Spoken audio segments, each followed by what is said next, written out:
What appears to be a good development for one community seems to be causing some concerns for another.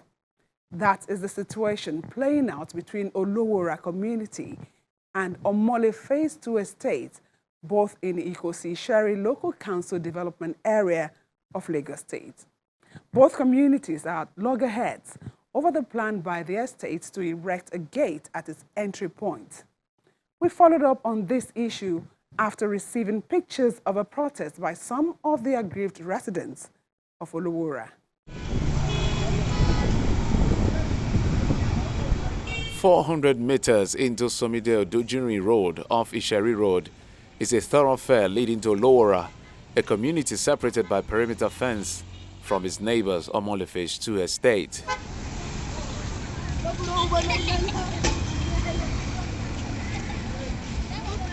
Both communities have been coexisting peacefully for years, and now Omole Phase 2 plans to mount a gate few meters before the Olowora passageway.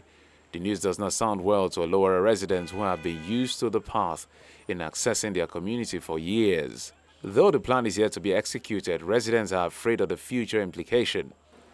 The inscription on their placards capture their fears. They'll be blocked. Omole Phase 2 was given as GRA, and then we accepted them. And this is the only road all of us have been using. At a time, they decided to block the other hand there. They pleaded, they said it will be for all of us. Before we know it, they stopped everybody from passing through that area. It was gated, and they started using ticket and sticker, and they were selling it. So you can't pass through that place unless you buy their sticker. So now that they are proposing to block this one, this is the only road remaining after they have blocked that one. We want state government to stop this attempt to block this road, either with gates or whatever, because it has to do with two communities. If it is not done, it may create chaos between the two communities, and I'm sure government will not like that. If you ask for history, that the state there, the estate was excised from Olowora, and as the landlord of the whole area, they are now trying to overrule us. And the community said they are not ready to take that. Please, we are appealing to the governor of Lagos State that this will be injustice. Our population is more than 500,000. How do we live communally together? People get into that place, we ask them to get down, to trek. From time in memory, Olowora Junction, even before this Omole exists, we have been using that place as our entrance. Till tomorrow, there's no another entrance. The other place we are seeing is Isheri, and the Isheri people will not allow them to be using their own area as a road to your own community. What happened to our own? If you can just, allow them to do it. And then we let them know that the only thing that you have gate. They have more than 3 gates in that place. We've been to Ministry of Local Government and Chieftaincy concerning this matter, then later to Ministry of Transport. And there, the PAMSEC told us that Somide Odujinrin Road, which we are, and then Aina Akingbala are major route, that they are public route. It cannot be gated nor blocked. A community leader explains the position of the Lagos State Ministry of Transportation on the matter. If they do the gate now, it will be very difficult for us to go out and come in, because the condition they are giving is not something that is meant by any other person in this world. Why do we say that somebody that's coming from Ikeja or from anywhere, getting to that place now, when he's coming to Olowora, you have to get down at that place now, you have to trek down to, because we will not allow Okada to walk. We will not allow any other transport bus to enter the community. And that is the only place we have. However, in their possession is a document from the same ministry whose subject indicates the state government's approval to install an access gate at the entrance of Omole Phase 2 estate. The approval letter dated 28th of September 2021 and signed by the Permanent Secretary of the Ministry of Transportation, Engineer S.O. Olayinka, comes with an 8-point terms and conditions on the use of the gate, including a registration fee of 50,000 naira and an annual renewal fee of 50,000 naira that must be paid by Omole Phase 2 estates to the ministry. The plan to install a gate is confirmed by the chairman of Omole Phase 2 Residents Association. Yes, it is true we want to install a gate because we have the approval of government to do, but it is not true that we want to cut off anybody. Few meters from Olowora bypass, still on Somide Odujinrin Road, An access gate to Omole Phase 2 estate exists.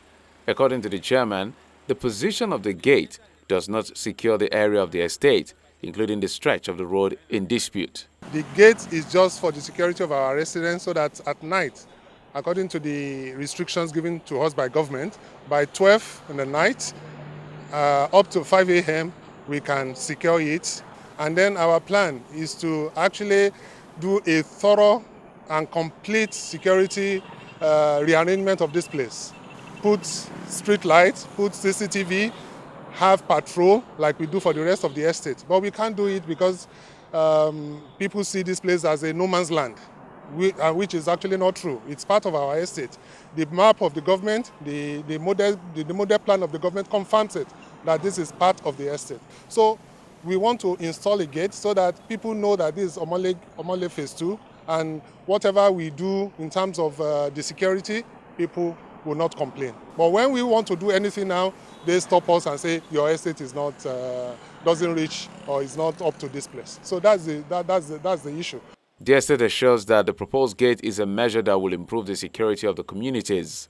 We are not stopping anybody from accessing the place.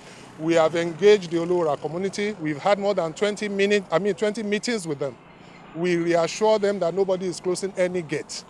It's even in the approval given to us by government that we cannot close that gate. We cannot restrict access. We cannot toll it. We cannot use access sticker on it.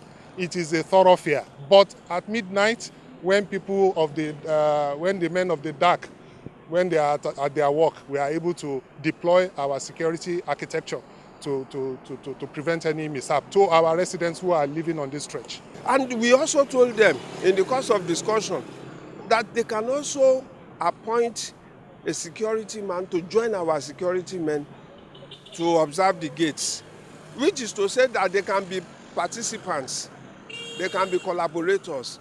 So why do they want to protect themselves and allow us to be left unprotected?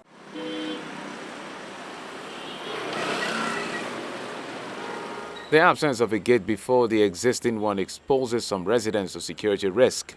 Mrs. Ololade Adefulu, who has been living here for over 30 years, shares sad experiences relating to her safety. Well, we had two major experiences that we didn't like at all, that was bothering on our security. Number one, our culvert here. We used very heavy iron to make the culvert. And by the time we woke up on Sunday morning, that was last year, Sunday morning, they have carted the whole thing away. We did not know those miscreants who did that. Then the second one that we had was that when we were about to replace the culvert, the mason said we should not bring the car inside. We parked the Toyota car outside, and by the following morning we had alarm ringing. They were about to tamper with it. They wanted to remove the brain box of the Toyota Corolla. So with the gate in place, how will it help you?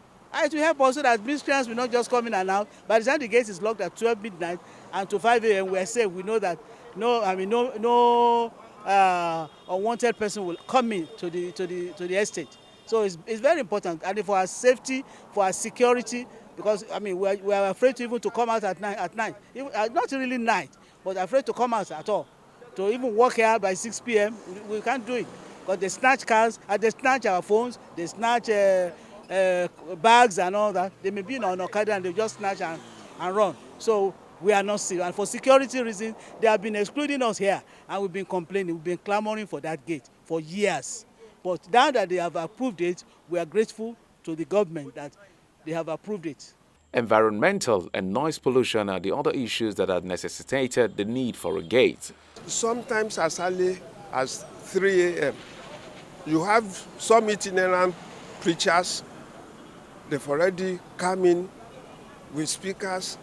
Sometimes at 4:30, 5 a.m., when workers are already going to work, you hear shrills of people who are being attacked, their bags snatched. That's the kind of thing we are talking about. That for the security of the area. And interestingly, the Olowora people who are opposing this have gates at their own entry ports. They do have gates which are manned at their own entry ports. What we intend for here is a gate similar to that of Magodo, where there is entry and exit throughout the day for all. People see this place as no man's land. And if you look at the left-hand side, all sort of shanties are there. They sell drugs, come at night, come and see how the place is. It's even a risk coming into the estate at night. And look at the place here, it's like the headquarters of this scrapyard. And all sort of itinerant people, sundry people come here, and they are security threats to our residents. So if we put a gate, we'll be able to deploy what we have deployed in the rest of the estate here. Like what? Yes, we have patrol, we have CCTV in the rest of the estate, we have floodlights, and we have security operatives that patrol. Apart from the issue of security, even compare this place to what we see in the rest of the estate. It's not clean, it's smelly, and all sort of people come here to do whatever they like, especially at night. We don't like that. Our residents live there, and we want to take responsibility for their welfare and for their protection. At the estate office, the chairman takes us through a layout from the New Town Development Authority. The layout shows that the space between the entry from Isheri Road and the Olowora bypass falls within the land area of 241 hectares allocated to the estate. The estate is also equipped with approval letters from the Ministry of Transportation, the Lagos New Town Development Authority, and the Lagos State Physical Planning Permit Authority to erect an access gate at the location in question. We applied to NTDA for approval. So we have the NTDA approval, that's New Town Development Authority. After that, after we got the template and the drawings from NTDA, we then took it to Ministry of Physical Planning. And we got the approval of Ministry of Physical Planning in October 2018. The ministry also visited the site of the proposed gate, engaged all of us. After a thorough evaluation of the claims of both parties, the Ministry of Transportation also gave us their approval. The approval of the Ministry of Transportation was on the 28th of September 2021. And you know, before you get approvals, the ministry, all these agencies will have consulted and engaged communities that will be affected by it. So if all these ministries and agencies have certified us, and we are good to go. In a WhatsApp chat, an official of the State Planning Permit Agency who pleads anonymity also confirmed the authenticity of the approval letter. With his backing from relevant state government agencies, Omole Phase 2 Estate may go ahead with the plan to build a gate. However, future dialogue with his neighbors could make this achievable in a peaceful atmosphere.